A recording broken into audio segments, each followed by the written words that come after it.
Welcome to the Deep Dive. Today we're plunging into Charles Dickens's epic, A Tale of Two Cities. We've got a fascinating stack of material here to guide us through its really intricate plot and unforgettable characters. It's a truly powerful narrative, isn't it? Set against the chaos of the French Revolution, weaving together destinies across London and Paris. What makes it so enduring, I think, is how it digs into themes like sacrifice, redemption, and the cyclical nature of injustice. Exactly. And our mission today is to navigate those complexities, unearth the surprising connections binding the characters, and maybe distill some of the profound insights Dickens packed in. So get ready for a deep dive into what this timeless story truly means. Okay, so let's unpack this. The journey begins with Mr. Jarvis Lorry. He's this meticulous man of business from Tellson's Bank. Dickens describes him with that odd little sleek, crisp flaxen wig and very trim appearance. Seems quite proper, almost unchanging, really. Right, and that stability is precisely why he's, the perfect agent for Tellson's, because Tellson's isn't just English, it's quite a French house, as well as an English one. That cross-channel connection, it's not just about finance. No, it's fundamental to the plot, isn't it? It facilitates the movement, the secrets between these two cities, just teetering on the edge of chaos. Absolutely. And Mr. Lorry finds himself on a secret service with this incredibly cryptic instruction, recalled to life. He even notes it may mean anything. But for him, it's this mission, right? To reunite Miss Manette with her father, Dr. Manette, who everyone thought was dead for years. And it's such a poignant first meeting. Miss Manette learns her father's alive, but greatly changed, like almost a wreck. She actually fears seeing his ghost. Wow. Yeah.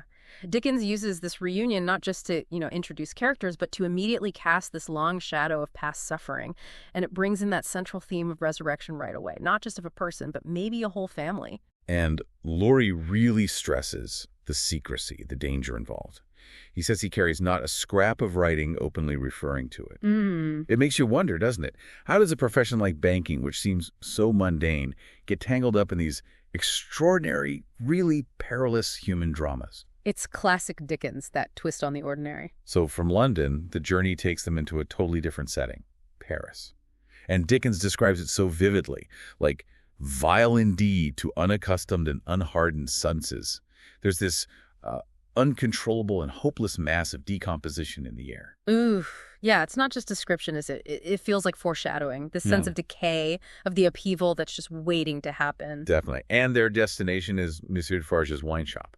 Right, which isn't just a shop. It's clearly a kind of hub, a clandestine center for revolutionary activity. You feel it in the atmosphere, the people there. It's the underbelly, just simmering. And what they find there is just haunting, Dr. Manette. He's identified by his prison number, 105 North Tower. Yeah. And he's deep in shoemaking. His mind is so, fractured by being locked up for so long that Dickens says he'd tear himself to pieces if his door were left open. It's such a powerful image of trauma's grip. It really is. And what's fascinating is that the shoemaking isn't just a symptom, is it? It's his coping mechanism. Yeah. It's how his mind tries to substitute the perplexity of the fingers for the perplexity of the brain. Oh, yeah. It's almost involuntary. It grounds him, but also traps him in that past. And then you have Monsieur Defarge, the wine shopkeeper. He goes from genial host to this secret, angry, dangerous man the moment he sees his old master. And Madame Defarge just knitting, constantly knitting, quietly taking everything in. And that knitting, it's not just a craft, it's symbolic, isn't it? It's her register.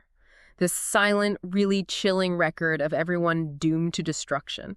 It really portrays the psychological impact of that long imprisonment, doesn't it? No. And how that deep personal suffering can fuel the flames of a wider revolution. It's a key insight into where this storm is coming from. Okay, let's fast forward 5 years. We're in London, 1780, and we meet Jerry Cruncher, introduced as the honest tradesman near Tellson's Bank. Honest tradesman, yeah. But his home life, with his wife flopping, that's praying against his prosperity, and those boots always covered in clay. It hints at something darker, right? Oh, absolutely. It immediately makes you ask, what is with the muddy boots? And then his son, young Jerry, innocently asks, what's a resurrection man? Right, and says he wants to be one. Dickens is just masterfully dropping these clues. It reveals Jerry Cruncher's real illicit trade body snatching, grave robbing, a stark contrast to the respectability of Tellson's next door. So the scene shifts then to the Old Bailey. Charles Darnay is on trial for treason, and Mr. Lorry and Lucy Manette are witnesses. The tension is just thick. Yeah, and the trial introduces this unforgettable pair. Mr. Stryver, who's Darnay's loud, ambitious lawyer, and his associate, Sidney Carton. Brilliant, but, disheveled, often drunk. Stryver's jackal, they call him. A study in contrast, those two.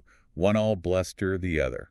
Latent genius. Exactly. And Carton, despite seeming totally indifferent, Yeah. notices this striking resemblance between himself and Darnay. And he uses it. He uses that observation to create doubt in the jury's mind. And it works. It helps get Darnay acquitted. A tiny detail, but it literally saves his life. And that coincidence turns out to be pivotal. But what's even more telling, maybe, is after the acquittal. Everyone's congratulating Darnay, but Dr. Manette, his face just freezes into this frown of dislike and distrust, not even unmixed with fear when he looks at him. Ooh, yeah. That's a huge clue early on, isn't it?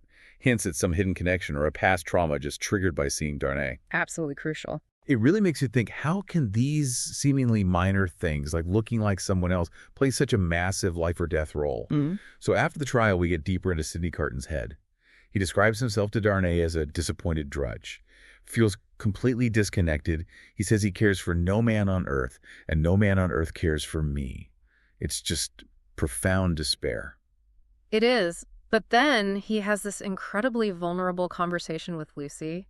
He confesses his love for her, and he acknowledges his own self-destruction, calls himself a, flung away, wasted, drunken, poor creature of misuse. Wow. He knows he can't really save himself. It's not just saying, I love you. It's admitting this deep personal failure. And Lucy, with her incredible compassion, she asks him, without it, can I not save you, Mr. Carton?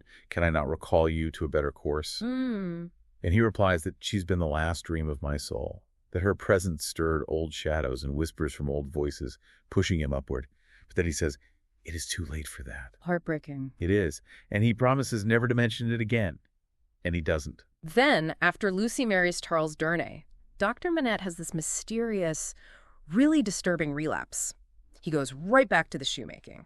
Completely reverts. Yeah, Mr. Lorry sees him working nonstop, and that old, haggard, faded surface of face is back. It's like a switch just flipped him back to his prison cell. And Mr. Lorry, ever the pragmatist, consults a doctor carefully, without revealing who the patient is. He uses this analogy of blacksmith's work. Right. And he asks, isn't it better that he should let it go? It's his way of asking, shouldn't we just try and bury this trauma? Forget it. Which brings up that critical point. Why is the shoemaking so significant? Well, the doctor himself explains it later, when he recovers. He says it relieved his pain by substituting the perplexity of the fingers for the perplexity of the brain. It's this powerful psychological insight, isn't it? The need for a physical anchor when the mind is just adrift in trauma. Absolutely. And then Mr. Lorry and Miss Pross, they secretly dismantle the bench, burn it, bury the tools, feeling like accomplices in a horrible crime. Yeah, it's their attempt to bury the past. But Dickens shows us, the past is never really buried, is it? No, it really speaks to the complexity of love and personal demons and how trauma just resurfaces, even in moments of joy. So, as Lucy's family life seems to be flourishing, these ominous echoes start rumbling from France. It's mid-July 1789. Mr. Lorry reports a run of confidence at Telsonsus. Right. Frantic French aristocrats sending their property over to England for safety. It's a tangible sign, isn't it? Impending doom. And it leads right to the inevitable. The French Revolution erupts. We hear about the tremendous roar, this forest of naked arms in Saint Antoine, and Madame Defarge is right there at the absolute forefront. Actively taking part in the brutal vengeance, like against Foulon, pointing with her knife, clapping her hands as at a play. It's a chilling. joyful participation, yeah. And her philosophy is just stark. Extermination. The whole race of oppressors. No mercy. And what's truly remarkable right at this moment is the arrival of that desperate letter from Gabelle, the Evermond family's old servant. Addressed to Monsieur heretofore the Marquis Saint-Evermond. Exactly.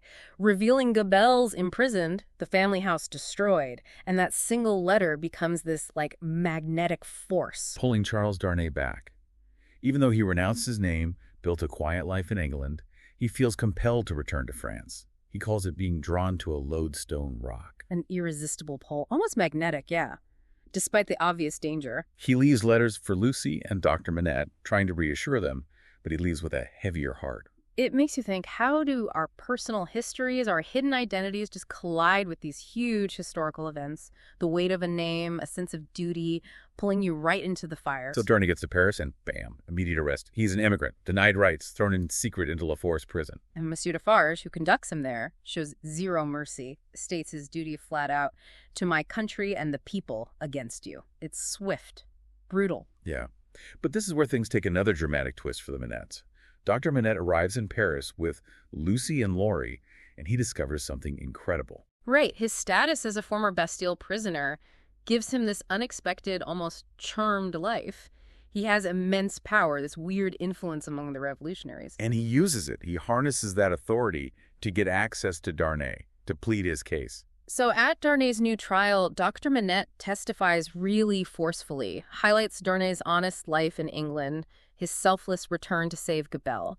And for a second, it looks like it might work. Hope flares up again. Yeah, just for a moment. But then comes the devastating blow. The prosecution pulls out Dr. Manette's own prison journal, written during those long years in secret confinement. Oh, no. And it horrifyingly denounces the Evrémonde family, Darnay's uncle, the Marquis, and his twin brother Darnay's own father, naming them as his cruel oppressors. And right then, Madame Defarge's real personal motive for vengeance is just laid bare. Exactly. The mortally wounded boy in the journal, that was her brother, the peasant family so injured, her family. Wow, so it was personal all along. Deeply personal. And she demands extermination for the entire family line, driven by this raw, centuries-old grievance. It raises such a critical question about revolution itself, doesn't it? How can one man's trauma, one family's cruelty, fuel such widespread, brutal payback across a whole nation? It shows the terrifying power of those accumulated, unaddressed grievances. And just like that, Darnay is condemned to the guillotine. That inescapable weight of ancestral guilt, and how these deep-seated grievances just get unleashed with terrifying, indiscriminate force. But in this moment, this absolute despair who reappears? Sidney Carton. And his usual messy appearance now hides this fierce, calm, almost chilling resolve. What's amazing about Carton here is how he comes up with this brilliant, desperate plan. He finds John Barsad, the sheep of the prisons, basically a spy preying on prisoners. Right. And he manipulates him, threatens to expose Barsad's past as a double agent for the English and his role in faking Roger Clyde's death, something Jerry Cruncher accidentally revealed. Carton plays his guillotine card, using knowledge as leverage to get access to save Darnay. It's incredible maneuvering, and Carton makes this deeply personal farewell to Mr. Laurie. He hopes his sacrifice will bring Lucy comfort, stop her thinking his life was wantonly thrown away or wasted. Yeah, he reflects on his own wasted life, compares it to Laurie's useful one. He's seeking redemption in this final act. And there's that compelling aspect you mentioned earlier, his wistful thoughts on childhood, on a life unfulfilled. Lucy as the last dream of my soul. He really believes this ultimate act will redeem everything, transform that waste into purpose. Absolutely. So the plan goes ahead. Carton drugs Darnay in the cell. They swap clothes. He takes Darnay's place. And then he rides to the guillotine with 52 others.